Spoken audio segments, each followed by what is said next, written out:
घने जंगल के बीच एक सीक्रेट ट्रेनिंग कैंप था जहां हुकोंग ने आलोक को सिर्फ ट्रेन नहीं किया बल्कि एक सर्वाइवर बना दिया। Daily gun drills, sniper focus training और माइंड कंट्रोल एक्सरसाइजेस ने आलोक को मेंटली और फिजिकली दोनों स्ट्रांग कर दिया था।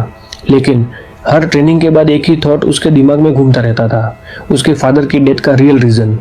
ट्रेनिंग कंप्लीट होने के बाद आलोक को फाइनली पता चलता है कि उसके फादर की डेथ एक एक्सीडेंट नहीं थी, वो एक लॉन्ग रेंज स्नाइपर किल था, परफेक्टली प्लान्ड।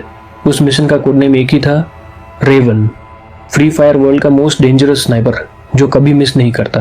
आलोक उस जगह पहुंचता है जहां रेवन लास्ट टाइम स्पॉटेड था। Night rain, abandon factory, broken towers और रेड इमरजेंसी लाइट्स पूरे एरिया को हॉरर जोन बना देते हैं। हाई ग्राउंड से एक स्नाइपर शॉट आता है जो आलोक को वार्निंग देता है कि फाइट ऑलरेडी स्टार्ट हो चुकी है। हैवी गनफायर के बीच आलोक मूव करता है, लेकिन रेवन का एक्सपीरियंस क्लियरली विजिबल होता है। एक प्रिसाइज अटैक आलोक को ग्राउंड पर गिरा देता है। सिचुएशन ऑलमोस्ट एंड हो चुकी होती है जब सडनली स्मोक ब्लास्ट होता है और एक अननोन गर्ल आलोक को कवर में ले जाती है। वो गर्ल कोई और नहीं होती, वही लड़की जिसे आलोक ने पहले टाइगर गैंग से रेस्क्यू किया था। उसका नाम केली होता है। वो आलोक को बताती है कि रेवन ही उसके फादर का किलर है। उस दिन रेवन ने स्नाइपर से शॉट लिया था क्योंकि आलोक के फादर ने उसकी आइडेंटिटी डिस्कवर कर ली थी।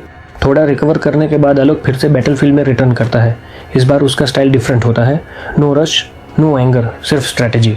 वो रेवन को क्लोज रेंज फाइट के लिए फोर्स करता है, but brutal hand to hand combat के बाद रेवन फाइनली डाउन हो जाता है।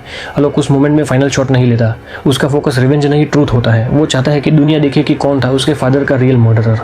अथॉरिटीज एरिया में पहुंच जाती हैं और रेवन कैप्चर हो जाता है। रेन धीरे धीरे रुक जाती है। फैक्ट्री के बाहर आलोक खड़ा होता है, आइज में पेन और रिलीफ दोनों। उसे फाइनली पता चल चुका होता है कि उसके फादर को किसने मारा था।